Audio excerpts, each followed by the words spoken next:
Hello everyone. I am Dr. Shobha A, working as Assistant Director of Physical Education at Government First Grade College, Peenya, Bangalore.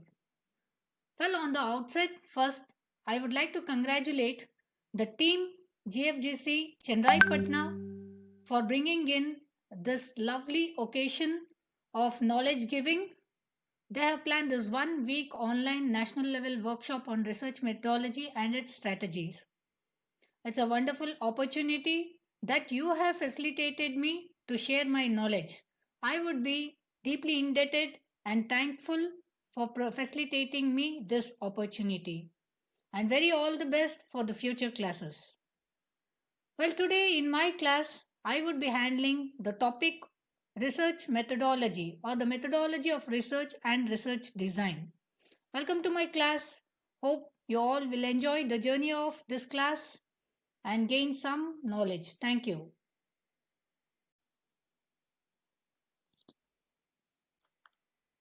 Today, let us learn something about research methodology.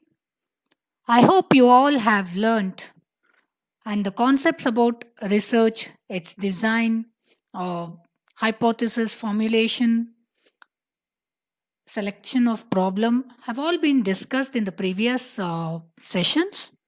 In my session, we are going to learn a few insights about research methodology. What is this research methodology and why at all we need one? Basically, research methodology is the methodic and systematic way to solve the research problem that is selected by the researcher. It involves various steps that are generally adopted by him in pursuing his research problem logically. When we talk of research methodology, we not only talk of research methods but also consider the logic behind the methods, which we use in the context of a research study and explain why we are using a particular method or we are not using a particular method or technique so that the research results are capable of being evaluated either by the researcher or others. Thus, the scope of research methodology is wider than that of the research methods. While the research methods is all about the data collection, the data analysis, and interpretation, research methodology has a wider sense as to discuss and decide on what is the logic behind or what is the concepts behind opting a particular research method. If you ask me what is the difference between research methods and research methodology, then I would like to say that research methods shall be understood as all those steps or techniques that are used in the process of research by the researcher. But the research methodology brings in logical interpretations as to why the particular method is followed in the research, which involves looking into all aspects of research to analyze and decide on the best to be included in any given study. Well, research methodology is needed because it answers so many questions not only by the researcher but in future by other stakeholders also. What are these questions? Why a research study has been undertaken? What is the necessity of this research being conducted? How well the problem is defined? And in what way and why the hypothesis has been formulated? What are the methods being adopted in particular for the collection of data, for the recognition of source of data? Why that particular technique of analyzing data has been used in this particular research? A host of similar questions are usually answered when we talk of research methodology concerning a research problem or study. What is the importance of framing a research methodology? Well, I would like to say that If you have a tentative research methodology, it will act as a blueprint to effectively complete your research process. It will help you to have a disciplined approach towards the research. It will help you to progress with the research very objectively. It will enable thorough understanding of the logic behind the research problem. It will equip you methodically to evaluate the results. It will also imbibe lot of confidence in you to publish the evaluated results. We have seen that many of the research findings goes unpublished. It is because the researchers are scared of publishing their results. This is because of the research, they are scared about the questions arising about the research methodology. Once your research methodology is scientific, logic, and systematic, then you will have lot of confidence and you will definitely publish the evaluated results. Not only this, if you have followed a very good research methodology, then the results of such studies will be very useful in the various fields such as government, business, administration, community development, and social work. The importance of research methodology also lies in bringing the quality out to a research process. How is this quality being brought? The research methodology brings in a control. It rigorously tests the hypothesis. Only after rigorous testing process, the solutions are arrived. It gives a systematic approach to the whole study. It validates the tests. It is verifiable and, of course, empirical and critical. So, what does all these things mean? What is control? The research should not be affected or influenced by external factors. If you have research methodology at hands, then it is very easy to avoid the influences of other external factors that in the way may influence your study. What is rigorous? The procedures followed to find answers to your problems will be relevant, appropriate, and justified by rigorous testing of the data you have collected. The degree of rigorousness may vary from one problem to another, but definitely it will be rigorously tested. Well, research methodology imbibes systematical investigation which is followed by logical sequence. Here, investigation does not happen in a haphazard manner. The research methodology helps the findings to be valid and at any time verifiable because the process of research are handy and systematic. Anyone at any time can refer and verify how the process was carried on and how the results have been arrived at. What is empirical? The conclusions that are drawn or based on hard evidence that are gathered from real experiences and observations by rigorous tests by verifiable process is called as empirical process. So research methodology brings in the concept of empirical evidence. The process of investigation will also be foolproof and free from drawbacks. The process adopted and the procedures used will be able to withstand any critical scrutiny. This is why we need the research methodology. What are the approaches for a research methodology? The methodology can be broken into different layers or parameters which are as follows. What are they? They are research philosophy, research approaches, research strategies, time horizons, and data collection methods. Well, let us look into these concepts briefly. What is research philosophy? Research philosophy is the basic belief what we would like to possess and on the foundation of which we would like our research to be carried on. So, in this, we have basically three types of philosophies. One is positivism, realism, and interpretivism. What is positivism? This is an approach based on scientific evidence, such as experiments, observations, which reveal the true nature of the results. Here, no interpretations are done, no guesswork is done. This positivism philosophy believes in only scientific evidence facilitated through proper scientific method of testing the problem. What is realism? Realism asserts the real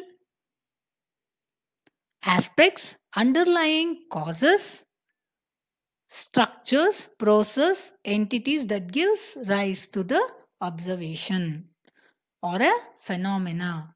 For example, now we have a phenomena, we have a situation of COVID. So, what is the realism philosophy assert here? It asserts what is the underlying cause of this phenomena happening. What are the structures or process or entities that has resulted in this situation? The next is the interpretivism. All social science research are based on logical interpretations used to bring in some insight about a problem. Here, there is no hard bound formula or hard bound scientific evidence being created.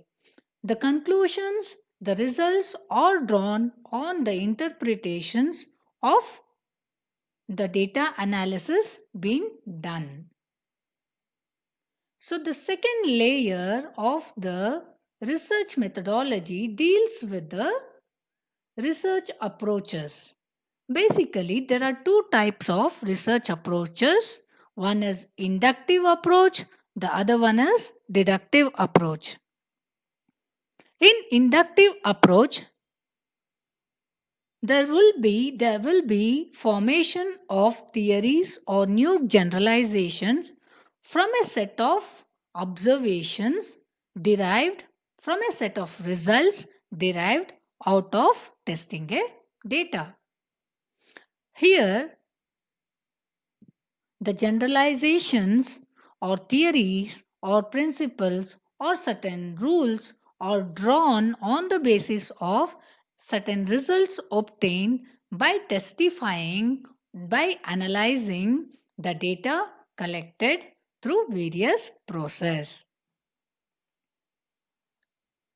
In deductive approach, we see that there are already generalizations, theories, or principles existing, and these generalizations are administered in a situation to find out whether it works out and gives us the solution for a problem.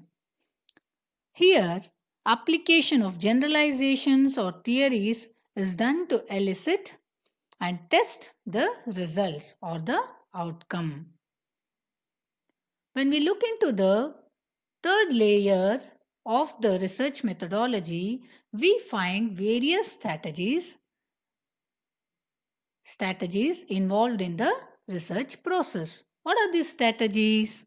The first one is the experiment strategies.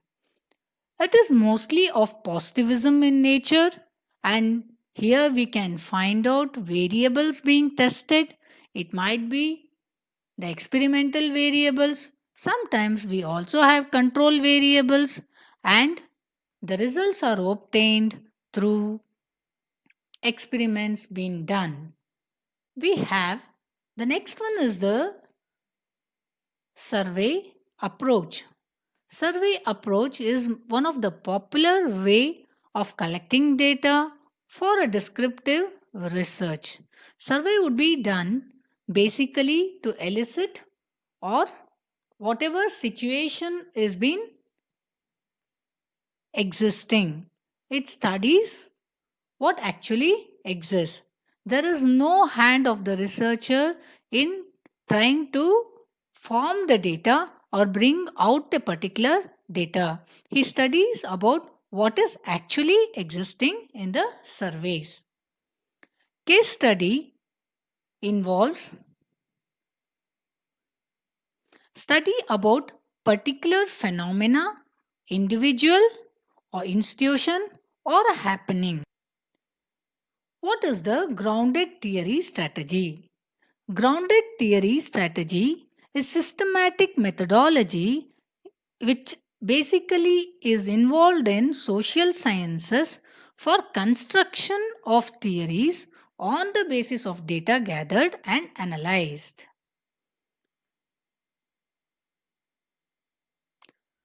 What is ethnography strategy? Ethnography is a qualitative research that brings in detailed and comprehensive accounts of different social phenomena happening in the society. It is the study of any ethnical phenomena that is happening in a society. What is action research strategy? This is one of the most commonly used strategy wherein immediate solution is searched or brought in for a problem that has posed out in the particular situation. The next layer comprises of time horizons where we have cross-sectional research and longitudinal research. Cross-sectional research is basically observational study that analyzes data from a population or its representative subset, which may be called as sampling. So, this is also a descriptive in nature which observes the study, which observes what exists and the data is collected and the results are analyzed. Longitudinal study is repeated observations of the same variables over a period of time. How this happens? For example, if you have to analyze the performance of Virat Kohli's career in cricket, then here you will have to have a longitudinal study in which you will analyze his performance throughout his every season of performance, every tournament of performance, and draw a conclusion on his overall lifetime performances. So, this would be a perfect example for longitudinal research. Coremost layer, we do have data collection methods. These are the 5 major methods of collecting the required data for any research process. The first one is the sampling. Sampling is a very vast topic. I think it will be handled in a separate session itself.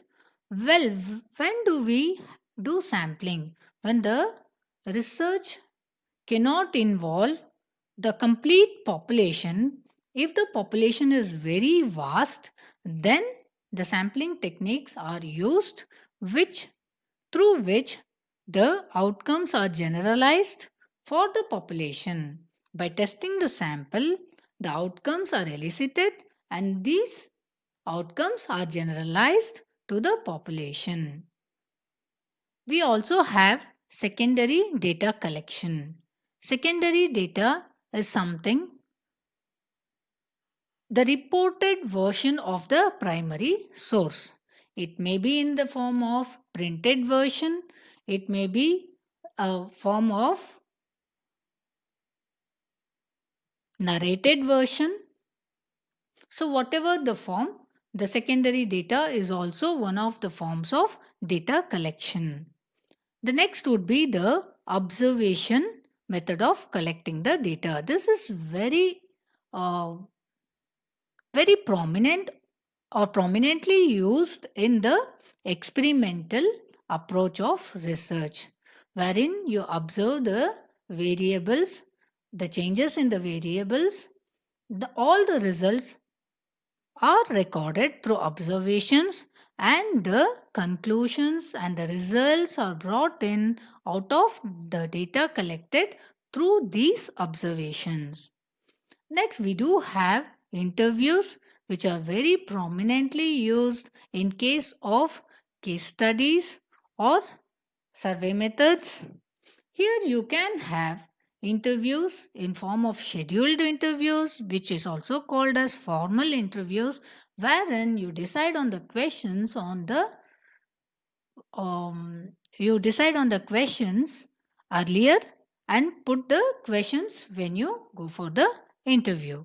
You also have the informal interviews, wherein you collect the necessary data through informal talks or informal questions. Questionnaires are one of the most common tools of data collection, wherein certain questions are framed, a set of questions are framed into questionnaire, and the same is being answered by the sources, which becomes the data for further analysis. So these are the layers of research methodology. Next, let us look into what does a research design mean.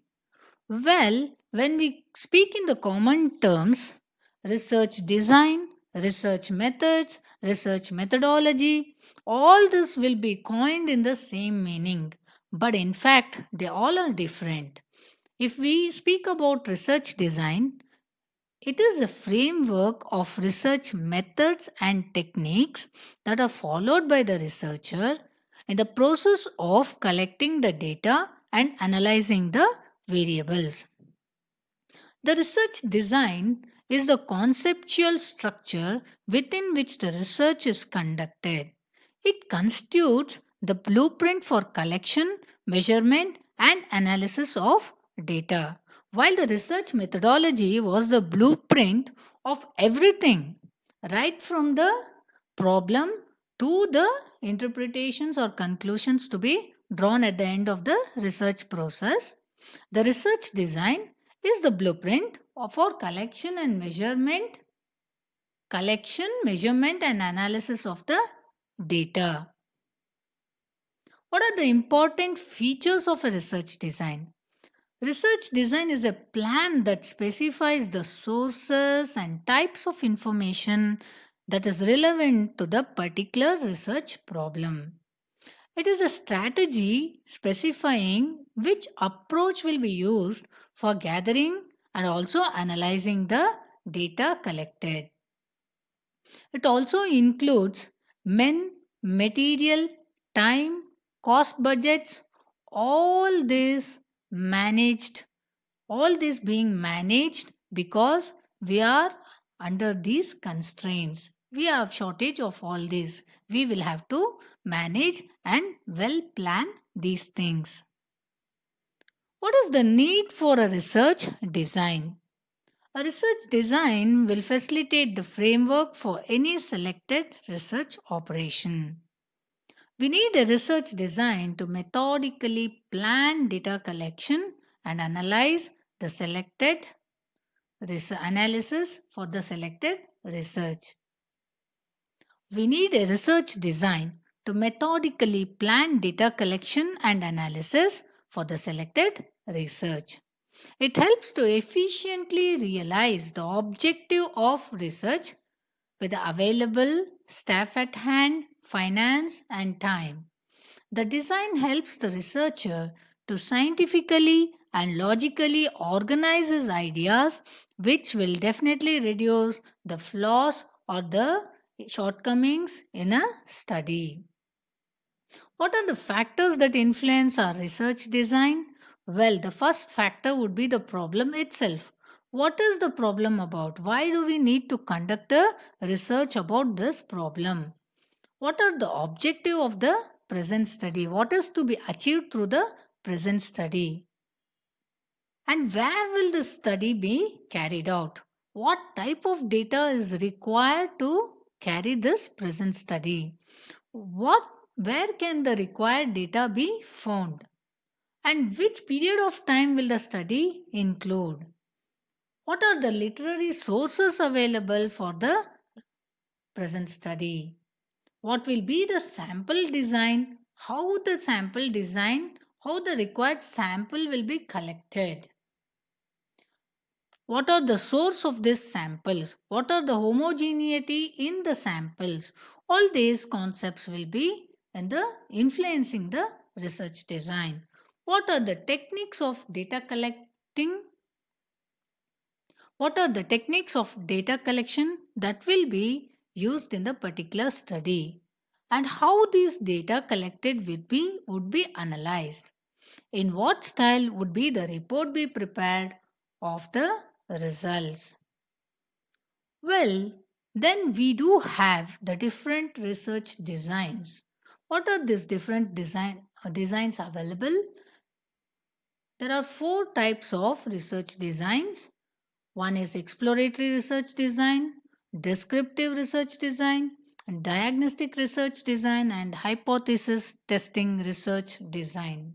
The exploratory research design will be carried out to understand a problem in depth to gain insights. Here, we can see that the results of a study has already been at hands, but still the researcher would like to explore and revisit the research so that he could find out the new insights. For example, the all this exploratory research itself has led to the pro version of many things. For example, if you imagine the telephone which we had around 5 years back, and the mobile phones what we have today, then we will probably understand the importance of exploratory research design.